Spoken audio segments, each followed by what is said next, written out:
नमस्कार विद्यार्थी मित्रांनो. या पहिल्या प्रकरणात म्हणजे युरोपियनांचे भारतातील आर्थिक हितसंबंध आणि वसाहतवादी अर्थव्यवस्था यामध्ये आपण आतापर्यंत पहिल्या दोन अवस्थांचा विचार केलेला आहे. म्हणजे व्यापारवादी अवस्था, त्यानंतर मुक्त व्यापारवादी अवस्था आणि त्यातील तिसरी अवस्था ती म्हणजे वित्तीय साम्राज्यवादी अवस्था. या संदर्भात आज आपण विचार करणार आहोत. त्यामध्ये सर्वप्रथम या वित्तीय साम्राज्यवादी अवस्थेसंदर्भातील अर्थ आपण आधी अर्थबोध समजून घेऊया. वित्तीय साम्राज्यवादी अवस्था. रजनी पामदत्त यांनी ज्या पद्धतीने या ब्रिटिश अर्थव्यवस्थेसंदर्भातील वाटचालीविषयी जे काही 3 टप्पे निहाय विभागणी केलेली आहे, त्यातील हा तिसरा टप्पा म्हणजेच वित्तीय साम्राज्यवादी अवस्था 1857 ते 1947 पर्यंतचा. आता या अवस्थेकडे वळण्यापूर्वी वित्तीय साम्राज्यवाद म्हणजे काय हे आधी आपण समजून घेऊया. यातील शब्दशः अर्थबोध जर आपण बघितला, वित्त म्हणजे पैसा आणि साम्राज्य म्हणजे एखाद्या बलवान सत्तेने कमकुवत अशा दुसऱ्या राज्यावर, प्रदेशावर वर्चस्व प्रस्थापित करणे, त्याला आपण साम्राज्य म्हणून ओळखतो. आता वित्तीय साम्राज्यवादासंदर्भात जर आपण अर्थबोध विचारात घेतला तर त्यामध्ये अशा पद्धतीने आपणास निष्कर्षात्मक विचार दिसून येतात की त्यामध्ये वित्तीय साम्राज्यवाद म्हणजे एखाद्या बलसंपन्न राष्ट्राने दुसऱ्या कमकुवत अशा राष्ट्रावर किंवा भूप्रदेशावर आपले आर्थिक नियंत्रण, आपले आर्थिक धोरण प्रस्थापित करणे होय. हा झाला एकूण अर्थबोध. आता एकूणच ज्या पद्धतीने आपण केवळ साम्राज्यवाद जेव्हा विचारात घेतो, त्यामध्ये साम्राज्यवाद म्हणजे एखाद्या बलसंपन्न राष्ट्राने दुसऱ्या कमकुवत राष्ट्रावर आपली अधिसत्ता निर्माण करणे, ज्याला आपण साम्राज्यवाद म्हणून ओळखतो. यामध्ये आता वित्तीय साम्राज्यवादाच्या अनुषंगाने जर आपण विचार केला तर या ठिकाणी वर्चस्व प्रस्थापित करणे हा भाग जरी दिसून येतो, परंतु त्यामध्ये हे वर्चस्व आर्थिक दृष्टिकोनात, ज्यामध्ये आर्थिक दृष्टिकोनाचा अधिक प्रभाव दिसून येतो. म्हणून वित्तीय साम्राज्यवादामध्ये आर्थिक धोरणाचा प्रभाव, आर्थिक धोरणाचा हस्तक्षेप आणि आर्थिक धोरणाचा अंकुश ही बाब या ठिकाणी दिसून येते. एकूणच आपण भारतासंदर्भात जर विचार केला तर यामध्ये प्रारंभीच्या अवस्थेमध्ये जसं आपण बघितले की एक व्यापारी समूहाच्या माध्यमातून आलेल्या ईस्ट इंडिया कंपनीने जे आपले आर्थिक धोरण कालक्रमानिहाय प्रस्थापित केलेले दिसते आणि म्हणूनच त्याचा प्रभाव किंवा त्याची परिणती ही वित्तीय साम्राज्यवादामध्ये दिसून येते. म्हणजेच या ठिकाणी ही अवस्था या अर्थबोधाच्या स्वरूपामध्ये जर आपण विचारात घेतली तर आर्थिक सामर्थ्याचा वापर हा या ठिकाणी अत्यंत महत्वाचा असा भाग दिसून येतो की ज्यामध्ये आपल्या आर्थिक सामर्थ्याच्या जोरावर दुसऱ्या राष्ट्रावर आणि त्या दुसऱ्या राष्ट्रातील अर्थव्यवस्थेवर प्रभाव, अंकुश किंवा हस्तक्षेप निर्माण करण्याचे धोरण या माध्यमातून दिसून येते. म्हणून याचा परिपाक आपण वित्तीय साम्राज्यवाद या अनुषंगाने विचारात घेऊ. आता मुळातच या अवस्थेच्या संदर्भातील विचार करत असताना प्रारंभीच्या अवस्थेसंदर्भातील सहावलोकन विचार करणे निश्चित या ठिकाणी क्रमप्राप्त ठरते. म्हणून सुरुवातीच्या 2 अवस्थांमध्ये आपण बघितले की ईस्ट इंडिया कंपनी म्हणजे 1857 पर्यंत भारतात ईस्ट इंडिया कंपनीचा प्रभाव, ईस्ट इंडिया कंपनीची सत्ता या ठिकाणी दिसून येते. परंतु 1857 नंतर मात्र जो बदल झाला त्या बदलाला कारणीभूत असणाऱ्या घटनेसंदर्भात विचार करणं या ठिकाणी क्रमप्राप्त ठरते. ती घटना म्हणजे 1857चा उठाव. आपणास ज्ञात आहे की 1857च्या उठावामुळे भारतातील सत्ता ही ईस्ट इंडिया कंपनी ऐवजी ब्रिटिश पार्लमेंटकडे हस्तांतरित झालेली दिसून येते. म्हणजे या ठिकाणी सत्तांतर हा जो काही परिवर्तनीय भाग या अवस्थेमध्ये दिसतो.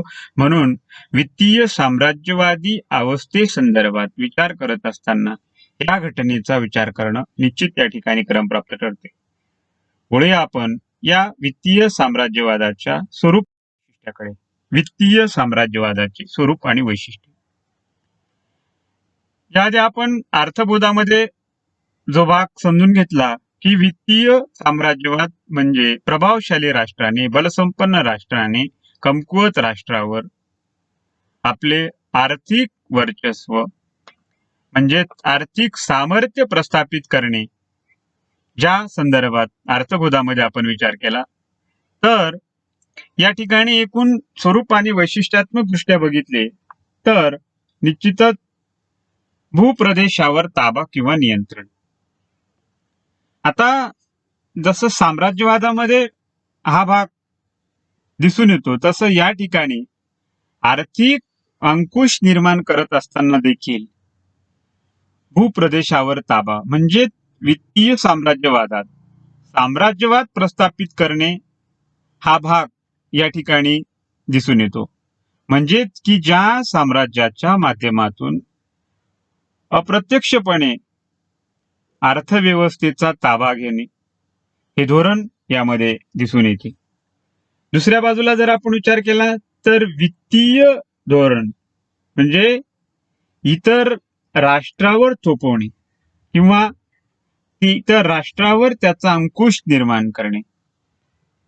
साम्राज्यवाद प्रस्थापित करत असताना त्या पद्धतीने आपण पाहिले की बलसंपन्न राष्ट्राने कमकुवत राष्ट्रावर आपली अधिसत्ता निर्माण करत असताना या ठिकाणी वित्तीय साम्राज्यवादाच्या माध्यमातून अर्थव्यवस्थेवर देखील जो काही प्रभाव आहे तो प्रभाव या अवस्थेमध्ये किंवा या धोरणामध्ये दिसून येतो. दुसऱ्या बाजूला या संदर्भात आर्थिक सामर्थ्य जे काही आहे ते सामर्थ्य म्हणजे बलसंपन्न राष्ट्राने आपल्या आर्थिक सामर्थ्याच्या माध्यमातून दुसऱ्या कमकुवत राष्ट्रावर हस्तक्षेप निर्माण करणे किंवा त्या अर्थव्यवस्थेमध्ये ढवळाढवळ करणे, त्या अर्थव्यवस्थेमध्ये ढवळाढवळ करत असताना आपला प्रभाव निर्माण करणे हा भाग या ठिकाणी दिसून येतो. तसेच इथं महत्वाची एक बाजू म्हणजे की संपत्तीच्या संदर्भातील व्यवस्था म्हणजे ज्याला आपण संपत्तीचे हस्तांतरण जसं म्हणतो की वित्तीय साम्राज्यवादाच्या आधारे एक राष्ट्र जेव्हा दुसऱ्या राष्ट्रातील संपत्ती ही आपल्याकडे करून घेते आणि ते त्या ठिकाणी प्रत्यक्षपणे आपले सामर्थ्य प्रस्थापित जरी केले नसले तरी अंकुश मात्र या ठिकाणी दिसून येतो. त्याचबरोबर आपल्याला पूरक, अनुकूल, आवश्यक अशी जी काही धोरणं आहेत जी काही आर्थिक हितसंबंध आहे, जो काही व्यापार आहे, जे काही नियंत्रण आहे, ते नियंत्रण, ते धोरण, ती अनुकूलता या वित्तीय साम्राज्यवादामध्ये दिसून येते. म्हणजे वित्तीय साम्राज्यवादाच्या एकूण स्वरूपात्मक जर आपण विचार केला, वैशिष्ट्यात्मक जर आपण विचार केला, तर राजकीय सामर्थ्य आणि या राजकीय सामर्थ्याची दुसरी बाजू म्हणजेच आर्थिक प्रभाव, आर्थिक सामर्थ्य निर्माण करण्याचा देखील या ठिकाणी उद्देश दिसून येतो. म्हणजे जसं आपण अर्थबोधामध्ये विचार केला की 1857 मध्ये जी घटना की ज्या घटनेमुळे एक सत्तांतरासाठी पूरक अशी अवस्था निर्माण झाली, ती घटना म्हणजे 1857चा उठाव.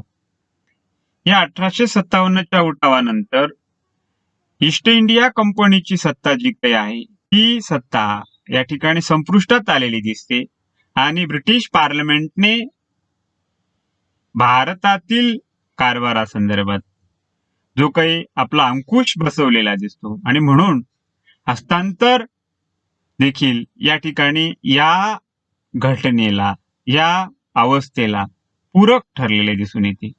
म्हणून वित्तीय साम्राज्यवादाच्या अवस्थेतील हा हस्तांतराचा भाग की जो या अवस्थेसंदर्भात सत्तांतर जे काही आहे, ते सत्तांतर देखील या ठिकाणी पूरक ठरलेले दिसून येते.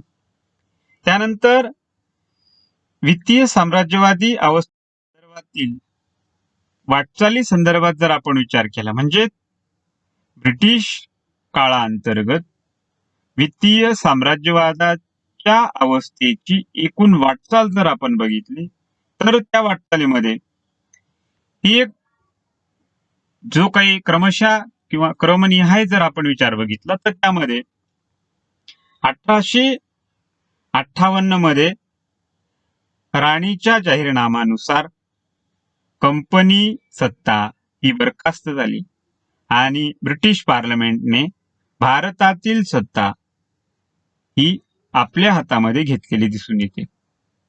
आणि या परिवर्तनानंतर, या सत्तांतरानंतर अनेक धोरणांमध्ये देखील जो काही बदल आहे, तो बदल या ठिकाणी दिसून येतो.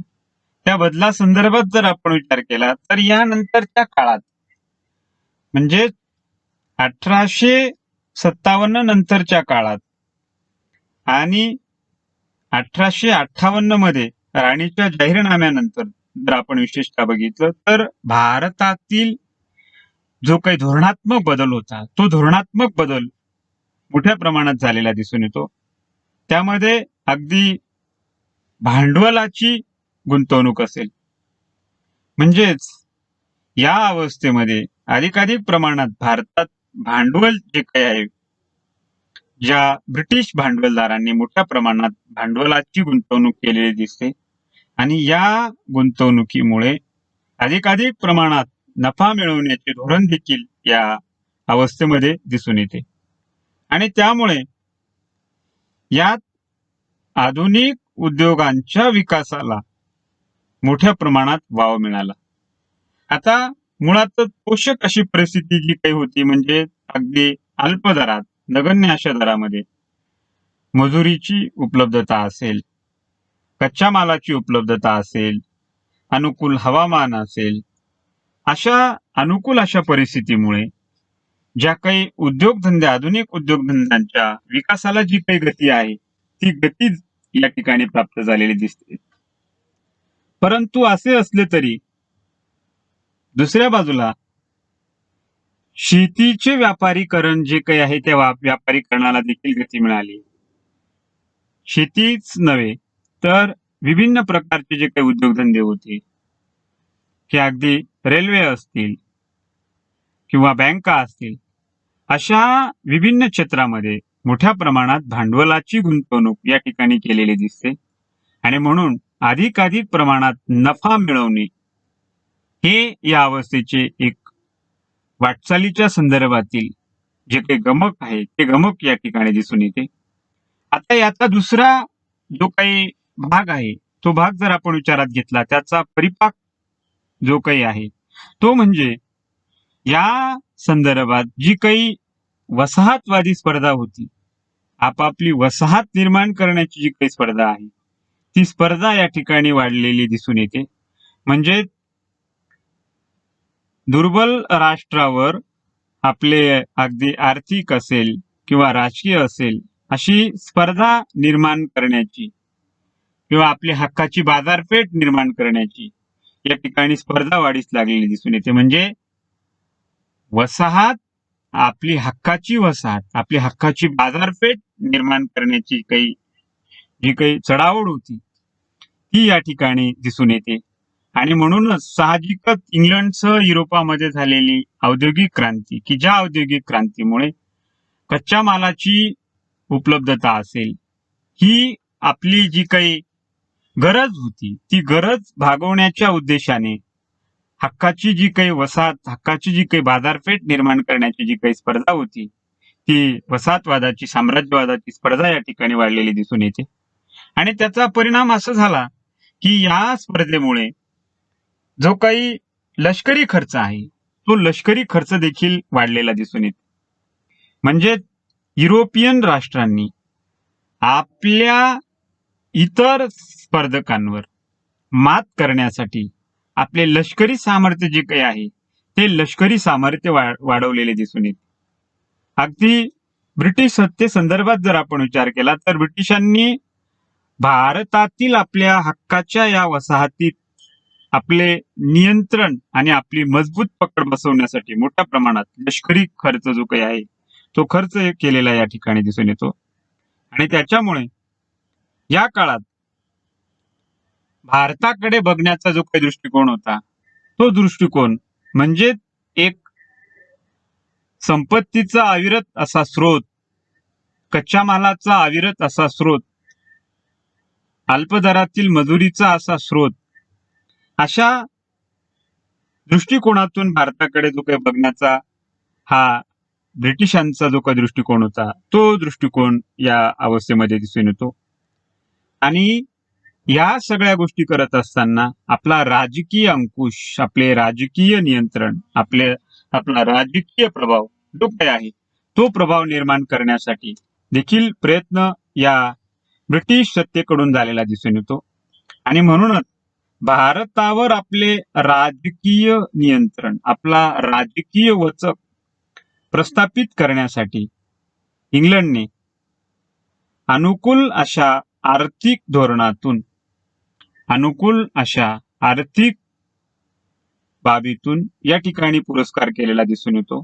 आणि म्हणून मग अगदी त्यासाठी लष्करी खर्च असेल किंवा प्रशासकीय खर्च असेल, तो देखील या आपल्या हक्काच्या बाजारपेठेतूनच, म्हणजे हक्काच्या या वसाहतीतूनच केलेला दिसतो.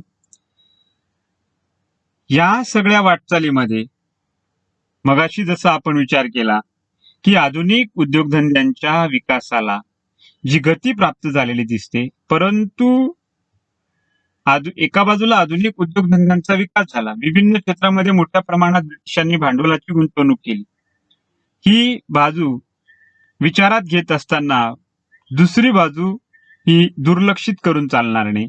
म्हणजेच ती दुसरी बाजू म्हणजेच भारतातील जी काही पारंपरिक उद्योगधंदे होती, जी काही हस्त उद्योग होतील, या लघु उद्योगांचा ऱ्हास जो काही आहे, विनाश जो काही आहे, तो या ठिकाणी झालेला दिसून येतो.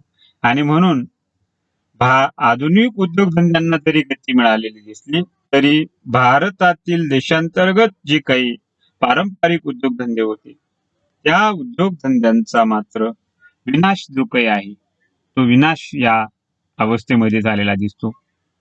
म्हणूनच ही अवस्था ही ब्रिटिश सत्तेच्या दृष्टिकोनातून ही ब्रिटिश सत्तेचा आर्थिक प्रभाव निर्माण करणारी असली तरी देशांतर्गत म्हणजे भारताचा विचार करत असताना मात्र जो फायदा हा या परकीय सत्तेला झाला, तो मात्र त्याच्या संदर्भातील जो काही दुष्परिणाम आहे तो या भारताला भोगावा लागलेला दिसतो.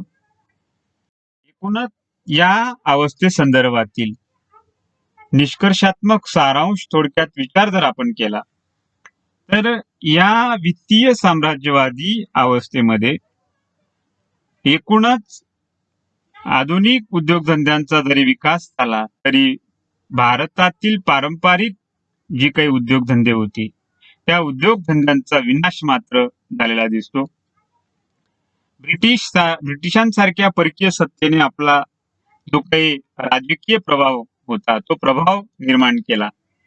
आपल्या आर्थिक सामर्थ्याच्या जोरावर, आपल्या आर्थिक प्रभावाच्या आधारावर या भारतातील व्यवस्थेमध्ये जो काही हस्तक्षेप होता तो हस्तक्षेप करून आपले आर्थिक धोरण, आपल्याला हवे तसे आर्थिक धोरण, अनुकूल असे आर्थिक धोरण या ठिकाणी राबवलेले दिसते. म्हणजे अर्थव्यवस्थेच्या या आपल्या अनुकूल अशा पार्श्वभूमीवर इंग्लंडची भरभराट झाली, परंतु मात्र भारताचे शोषण झालेले दिसते. हे सत्य नाकारून चालणार नाही. आणि भारताच्या या शोषणातून इंग्लंडने आपले पोषण केले. अगदीच या संदर्भात कर्जन सारख्या जो काही दडपशाहीचा कळस म्हणून ओळखला जाणारा प्रशासक की ज्या कर्जनने अशा पद्धतीने स्पष्ट केले की भारत हा आपल्या साम्राज्याचा केंद्रबिंदू आहे. म्हणजेच या विधानावरून निश्चितच ही बाब निदर्शनास येते. म्हणूनच या वित्तीय साम्राज्यवादी अवस्थेच्या संदर्भात एकूण निष्कर्षात्मक विचार जर आपण केला तर या अर्थव्यवस्थेच्या संदर्भात म्हणजे या पोषक अशा अर्थनीतीतून इंग्लंडची भरभराट झाली आणि भारताचे शोषण झाले आणि त्यामुळे या शोषणातून, भारताच्या या शोषणातून इंग्लंडने आपले पोषण केलेले दिसते. आणि त्याचा जो काही दुर्गामी परिणाम आहे तो पुढील काळात निश्चितच उमटलेला दिसतो. त्या संदर्भात देखील आपण विचार करणार आहोत. परंतु या ठिकाणी आपण थांबूया. धन्यवाद.